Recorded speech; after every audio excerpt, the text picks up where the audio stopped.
lounging, son. So welcome back to the Comic Lounge. My name is Ryan, and back with me again is the one and only Scott Snyder. And I am so happy to have you back here. After reading Nocterra, I really wanted to, pick your brain a little bit about the book. So welcome back, man. Thanks, man. It's great to be back. I appreciate you having me on. Oh, of course. Anytime you want to chat, I'm up for it. And I am really stoked to be able to talk Nocterra. We couldn't really talk about it the last time we chatted. I know the Kickstarter was still running. I think it was still going on. I can't remember. Yeah, it was. That's right. Fuck, the book that we got from the Kickstarter was really awesome. Getting to see the pencils, your script mirrored there. What an awesome package that was. And I waited to read Nocterra. I know I had the PDF, but I wanted to read it in physical form, and it did not disappoint. I mean, it's sold out. It's the one book that I think I bought multiple covers for. I don't think I never buy multiple. Oh, thank you so much. Yeah, it was hard not to get the Capullo cover because I love Greg, and then the Francis Manapul cover. I had to get that too. Yeah, it's the reception of the book has been dope. We talked about it on the podcast. We're going to talk about issue 2 next week when it comes out. But yeah, what is for you, were you I know you saw the Kickstarter, right? And you saw the response to that, but now to see it sell out, what has that been like? Does that just kind of motivate you to I want to keep pumping out more stuff? Yeah, it's definitely first of all, we're so grateful and overwhelmed by the response. I mean, when you do a creator-owned book, you never know, oh, here comes the baby. You never know whether or not it's going to hit because, when you're doing something like Batman, I'm going to pull him up so you can see him. Okay. There he is. Hey, dude. So I'm going to say hi. So if you're just listening to this, my baby son is waving to Ryan on the Zoom call, right? With Batman and all that stuff, there's a whole infrastructure of fans already. People that love the character, whether you're doing it or not. When you do your own thing like this, you never know if they're going to show up or if you've already been put out to pasture, you've been around too long, or the idea isn't going to hit. So to see people respond as well as they have to this one really means the world. I mean, it's a project that marries a lot of the kind of sensibility that I brought to the superhero stuff, like the bombast and the muscularity, with the stuff that I like to do in the creator owned before that, where I had those two spaces separated, so I had creator owned there to do darker stuff, more subversive stuff. And this is one book where I can bring all of it together. I'm not at DC anymore, at least for this year. So it was what can I do that brings everything people expect from me in different formats together in one place? And so this book felt like that, from go. So it has the high octane, drive of a Batman book and over the top villains and all that stuff. But it's got the darker personal aspects of a creator-owned book as well, like Wytches or American Vampire. So to see fans respond as well as they have and sell it out, and then looks like they're going to sell out the second printing, that stuff too, it just blows us away. So we promised to deliver a lot. I just handed in the outline to Image for the whole kind of 25 issue story, and that's minimum. So it has a full, it has 3 big arcs with interstitial issues. That's, if we can tell the story at its most compressed, that's what it is. So it's still a good 2-year plus of doing it. But if it sells even decently, not like this, but even just in the black, past issue 7 or 8, that stuff, which it looks like is pretty assured now, we want to expand it even further because there's some characters like Bellwether characters. Blacktop Bill, obviously, he gets his own mini arc right after this arc, but characters along the way that you'll meet, and things in the backstory as well that we want to really take the time to explore. So it should be a lot of fun. I think we'll have enough road. Yeah, I'm not just saying this. It blew me away. I think and this is no slight against Tony Daniel. This is the best Tony Daniel I think I have ever seen. It is phenomenal. I love. Well, he'll tell you that himself. He no slight at all. He says it. When he's every interview. I mean, and I agree 100%. I mean, I think his work has always been great on Batman and on Deathstroke and everything. But both of us, I think, had been doing. Sorry, he's hitting the keyboard. Both of us have been doing that for a while, and I think for him, he wanted to be able to show what he could do, not within the constraints of kind of reinventing or reimagining characters that everyone's familiar with, but make something from the ground up. So here he really, I think, just exploded. He was like, I'm making a character who wears a lighted up octopus on his head. I'm like, go for it. He's like, I'm doing one with a diving suit with light bulbs all over. I'm like, go for it. He was like nonstop, nonstop imagination, just an explosion of creativity. So I couldn't be more grateful. And wait till I promise you, like, and he promises you too, he always wants me to say this because it's the truth. His work gets better and better on the series because as he settles in and knows the world better, wait till you see issue 3, issue 4, it's so good. And one of the fun things too is he's learning new techniques, as am I. Like, when you do creator own too, or when you're with somebody for a while, like I was with Greg on Batman, you start to feel comfortable enough to push each other in different directions to try new things. And he's trying digital inking. He's trying different things that expand his whole palette, allows him to go faster, allows him to do different kinds of level of detail. I'm trying things in terms of the structure of the storytelling that's different than I've done before, where it's like no tricks, not tricks, but no kind of techniques for compression, no techniques where it's like flash forward and then, all that kind of stuff that you have at your toolbox as a writer sometimes to razzle dazzle. And to in service of the story. For me here, what I'm trying to do is like almost like drive right up the middle, no pun intended, but be like, it's almost like this is the book where instead of kind of, and I can't remember if I said this to you last time, but instead of trying to subvert your expectations or surprise you with things that you didn't know we could do, instead it's almost like taking everything that I think people hope we will do because they know our work and then just doing it better than you expect from us. Like, no, you know what I mean? No kinds of like, hey, juggling act or whatever. It's more like, hey, you want a big adventure superhero type horror story from us? Boom, here it is, but we're going to do it twice as well as you hoped. That's the bar we're setting for ourselves with it, is that sincere kind of Spielbergian, earnest, heart on the sleeve, big-fisted storytelling. Yeah, and I love like I said, I love the concept. I love the world building that you're doing. I mean, just in that first issue, you give us everything we need to get us excited moving forward. I love Val. I love her character design. I love the relationship she has with her brother, and that's something that's always stood out with me, or for me. I mean, with your work is your character, like the way you bring life into the characters because to me, a concept can be good and like, okay, like I like a concept of a book, I'll check it out, right? But it's the character work that keeps me coming back every single month, every single issue, and that makes me get invested. And like, you've often said to me, I think like that you put some of your own fears, right, in your work, especially when you're doing horror. So this world of eternal darkness, right? Like that's essentially what we're living in. Like it's all dark, and then these creatures that are. By the way, the creatures that he designed too are really dope. What was the motive behind the idea for Nocterra, and how much more can we expect? Like in terms of like as we're learning, like how long till we get to learn more about Val and how she got from where she was when we opened up as a kid, right? And she was adopted, and then to where we are now. Well, that's a great question. Every single issue is going to start in that same flashback story. So it catches you, at the very least, what you'll get in terms of her past in this arc is how those first days in the darkness shaped her. So you'll get like in this issue, in issue 2, you get like, it's really, I love this flashback, but they've locked their parents in the basement because their parents are infected and they're not sure what's going to happen to them. And so it's her and her brother deciding what to do. Spoiler, but issue 3, their parents don't turn out so well, and they have them now, they're barricaded in their house, and they've put all the lights they've gathered from all the houses that have been abandoned nearby on their lawn.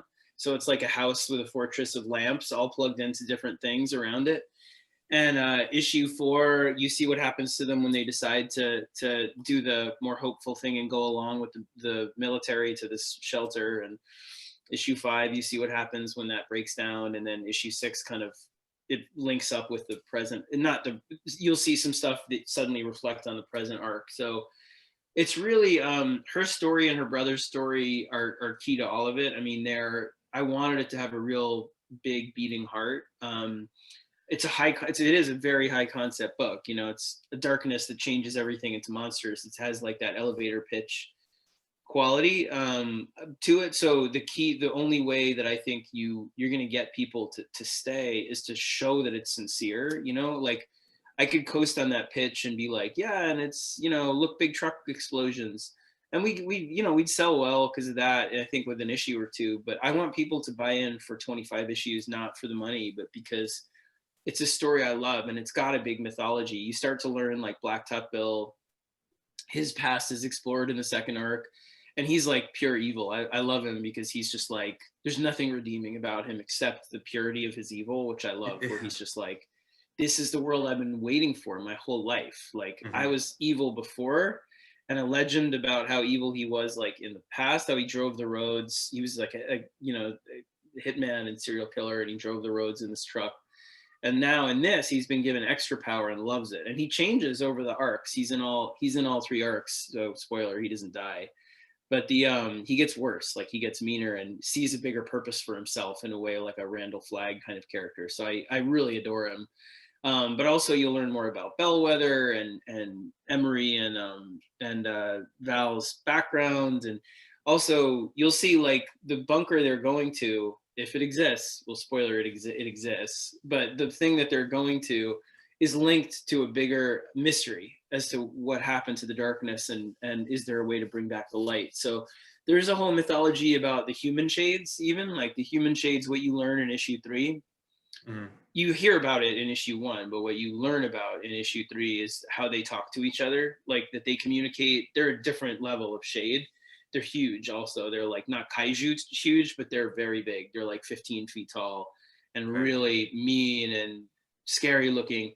And they communicate in black balloons. So you see them and they like, you know, you don't know what they're saying to each other, but they talk. And so there's a whole thing about what they're plotting and planning and how bad they are. So there's all this story to it. I mean, I love it. I love the whole ecosystem of it. And you know, I just very grateful for fans to getting us off to such a good start. My hope is that we really get to not just do these kind of 25 issues, but even more than that. Even if it's 25 issues, that's still a pretty solid run, considering that like some books don't even like they end so prematurely that it's upsetting, you know. I think that like your fan base, the fan base that you've built and the reputation you've built as a writer and the quality of the work, I think kind of speaks for itself. And I think that that's why it did jump off to such a strong start. I know that it was one of the books that we had up at the counter, right? So I had that book that week I can't remember the other book that came out that week, but I was like, you guys have to check this out. You have to check this out. But I do want to know, like, what characters, I mean, obviously Blacktop Bill, you seem like you're really enjoying writing him.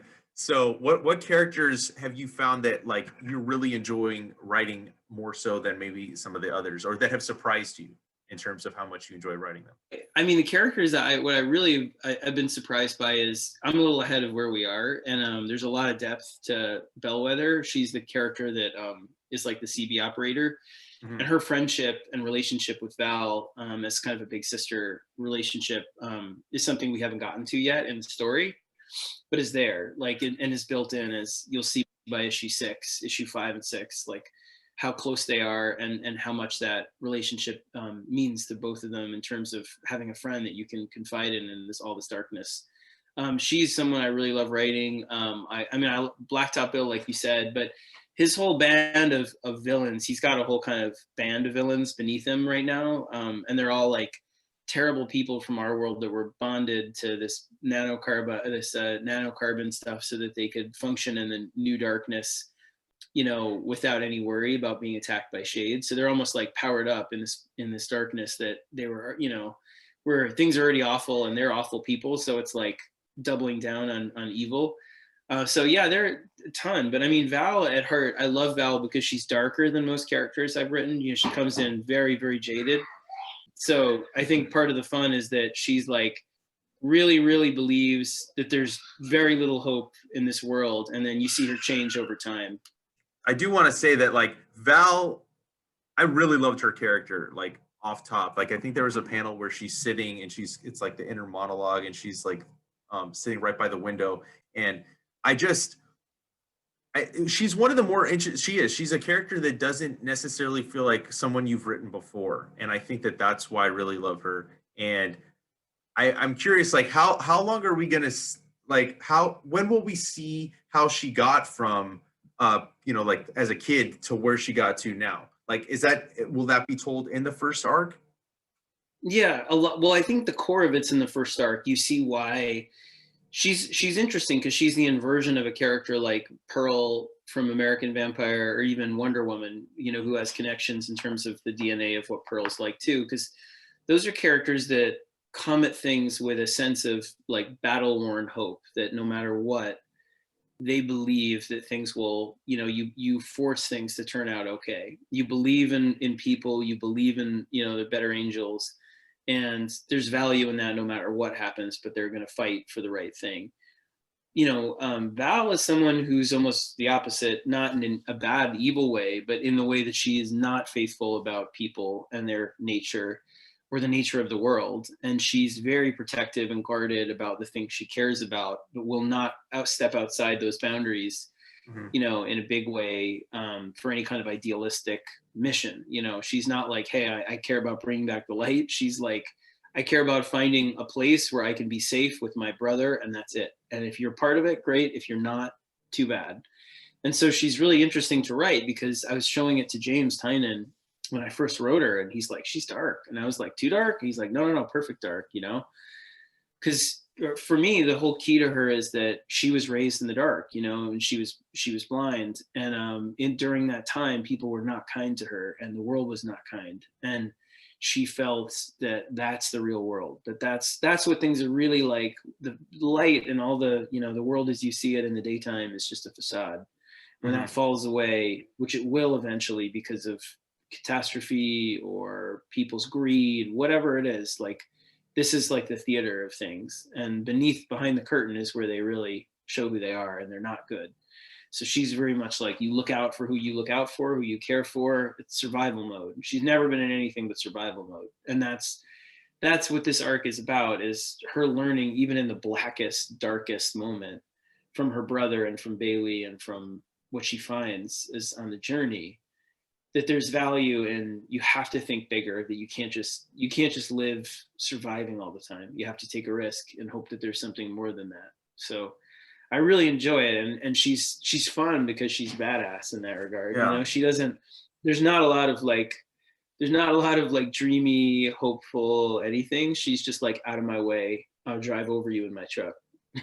Yeah, I mean, and it's crazy too, because like I said, she was blind, so it's like she's blind. She starts getting her eyesight back, and boom, here comes the darkness again. So she lived in a world of darkness, and then now the entire world is living technically in a world of darkness as well. So yeah, exactly. It's really cool. And I mean, like, I don't know what you were going for, but I like, as I'm reading it, I'm like, oh, the entire world is dark. Like, I could only help but think, I'm like, you know what, this world has been really dark for like the past few years, especially under the leadership of our country. Like, and that's where my mind, I don't know if that's necessarily what you were going for. Yeah. I'll see if she brings him in. He's like, I feel bad. He's like so dada crazy. But yeah, I mean, the book was conceived before the pandemic. So the book really came from a moment when I was thinking about my kids' fear of the dark, my fear of the dark as a kid, how it kind of sprang from anxieties about the darkness being a place where all your worst fears seem possible and probable and urgent and happening and all that stuff.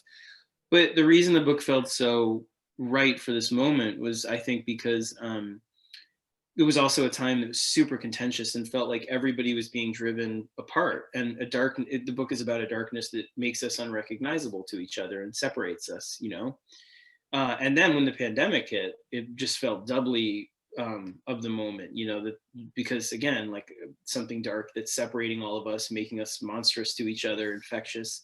So it was like, we have to do this book right now, so it's a very personal book in that regard.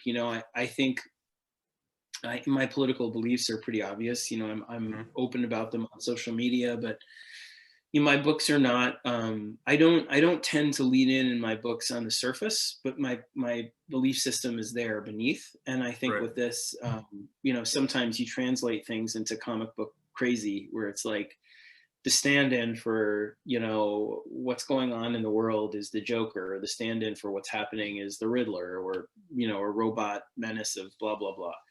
but what you're talking about is still there. And with Nocterra, it really is a belief that the only way through all of this is to find a way back to the light by finding each other, finding goodness in each other, and sort of abandoning this this cruelty, performative cruelty, and ugliness that I think was brought on over the last 4 years in particular. I mean, I just think for me, watching my kids under leadership that I felt was just celebrating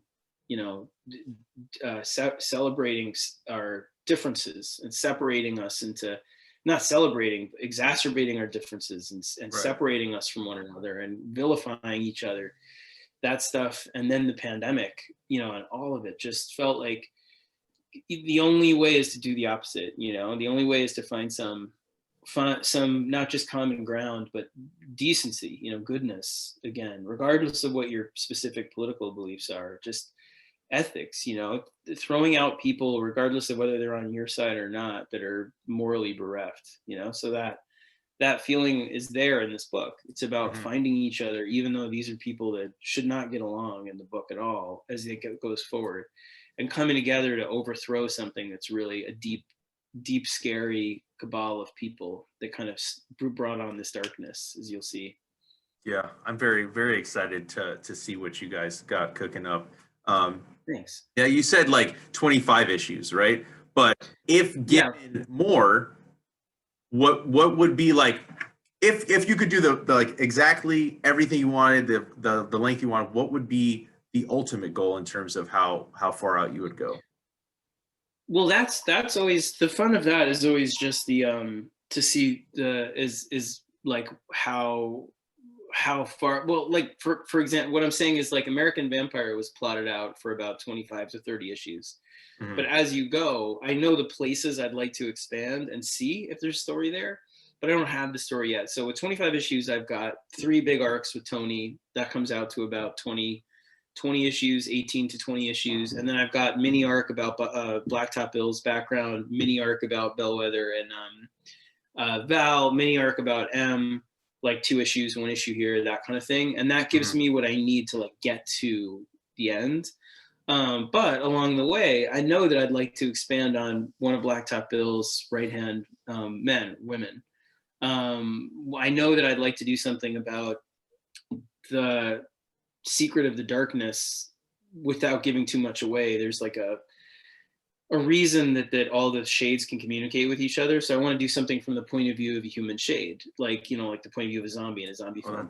So there's all kinds of stuff that I want to do. And then if I take a weekend and think, let me see what I want to do with that. Is it 1 issue? Is it 2 issues? Is it 3? That's where American Vampire grew. And all of a sudden I was doing an arc about, with Sean Murphy about, the Ancients, and about Cash and Felicia. And then over here, I was doing one with Dustin Gwynn about Dracula. So that's the beauty of it. It's like setting up a tree, and then if it's strong enough, letting it sort of branch out and following it and all those kind of different paths of life, as opposed to, knowing ahead of time. That's where like as a writer, I'm a big planner. I plan the ends. Like we know the end of, I knew the end of American Vampire when I started. It's there in my outline from 2008. So as crazy as it is to be there, it's a little bit different. Like clearly, like there are different characters that are in it than I thought. But what happened in issue 6 was like just came out of 1976. The twist there and the villain at the end of the whole thing is who it's been from 2008. The end of Undiscovered Country is planned out, and that's 50 issues. Like that series is planned for that. So along the way, though, is where I like to explore. That's where I allow myself room to kind of figure out what things are living and growing and organically sort of taking on a new kind of life of their own, and allowing myself to follow that without a plan as we go. So that's the way I work in a story, even 6 issues long. I'll plan like issue 1, 2, most of 3 and 5 and 6. And then it's kind of like somewhere 3, 4 is where I see if I want to like branch out. That's usually where, if we do a crossover, that kind of thing, where it goes.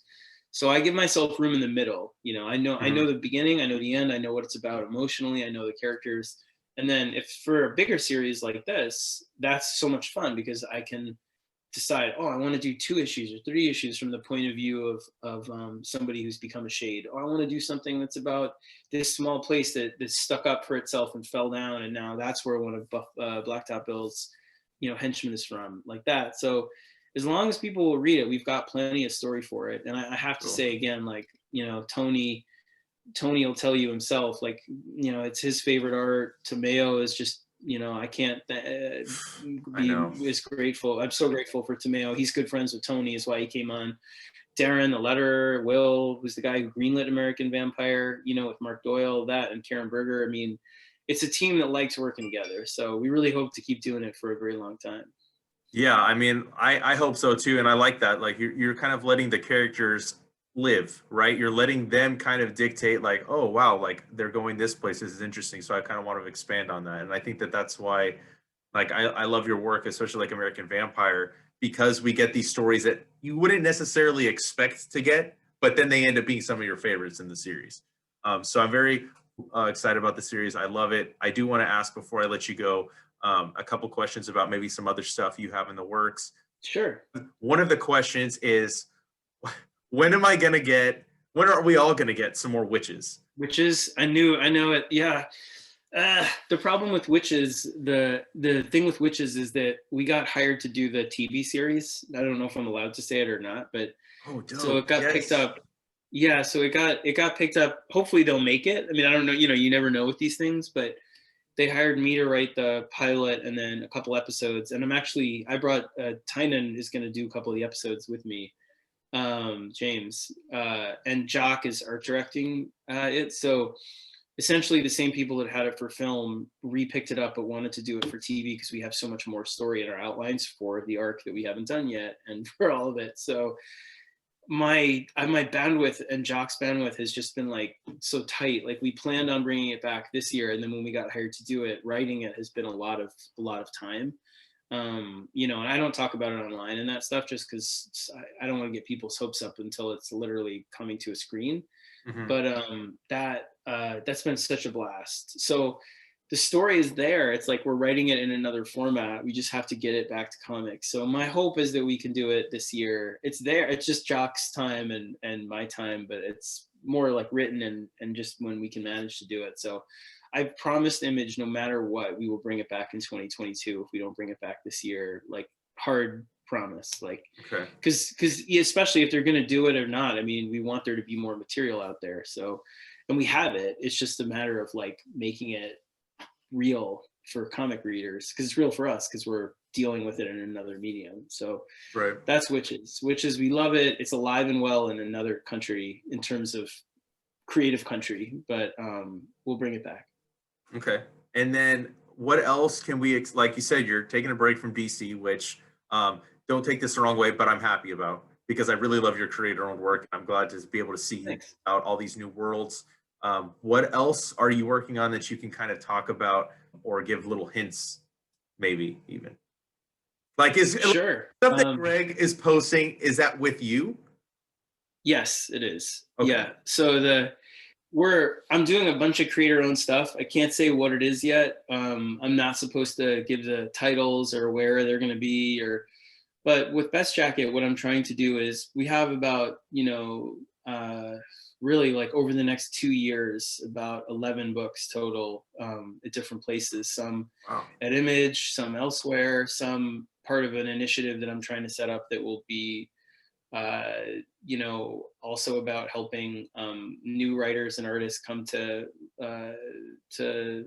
light, have series come to light, with Best Jackett's help a little bit in combination with other publishers. So my goal is really in the next like 6 months to do a bunch of big sorts of reveals about the different legs of the stool that we're setting up with things. But yeah, I mean, when I say I'm taking a year to do creator-owned, it's like creator-owned that's been bottled up for a long time. So it's not just like one series or two. It's like, here's a whole ecosystem of storytelling and books, all different genres, all different things. And then, come back, do some superhero work in 2022. But, it's almost like if I'm taking a year to do creator-owned, I'm going to do it times 10, Okay, cool. And well, the book that you did kind of announce, the Francavilla book, that one you have talked about. When can we expect that? Is there it really right at the end of this year, into the end of this year is when we have it scheduled right now. So Right, cool. you'll see a big announcement with that book and a bunch of other stuff over the summer. Okay. So really excited. Yeah, that book is quite far in right now. Awesome. So is it safe to say that we could chat again too when all these massive announcements come out? Because I'm definitely gonna want to talk to you about them. Oh, sure. Yeah, man, Cool. it's a pleasure. I totally come back and do it 100%, Ryan. Awesome, dude. Well, I know that you got to go. You got a busy day ahead of you. But if you could, just real quick, one more little last words on Nocterra, and then if you could just share where everybody can find you online. I will share all those links down below in the comments as well. Sure. Yeah. No, I honestly, last word is just thank you, man. When you do a creator own, you never know how it's going to hit. And the fact that fans have showed up for this one and sold it out, and it looks like they might sell out the second printing of one and all that stuff, means the world to us. This one again is one that's built for my teenage kids and me to be able to read together, where it's like, I want it to be just big, open-hearted, out of control fun, like twisted, dark fun. So I hope people will, continue to read it. We'll continue to make it with all the passion that we can bring. And yeah, man, I'm just grateful to be able to wake up and do this all the time. So I can't thank people enough. I'm on Twitter, Snyder 1835. It's Elvis's birthday. I'm a big Elvis fan. So my kids have Elvis in their names, like the Snyder 1835. I'm on, same thing on Instagram and all that stuff, Facebook. So I'm easy to find, always promoting the stuff, but you can always DM me and stuff and reach out. So I'm around. All right, man. Well, again, thank you so much for taking time to chat with me. It is always a pleasure to talk comics with you, and have a great rest of your day. And I look forward to doing this again with you. Yeah, man. Let's do it again soon. Take care, Ryan. All right, man. You too.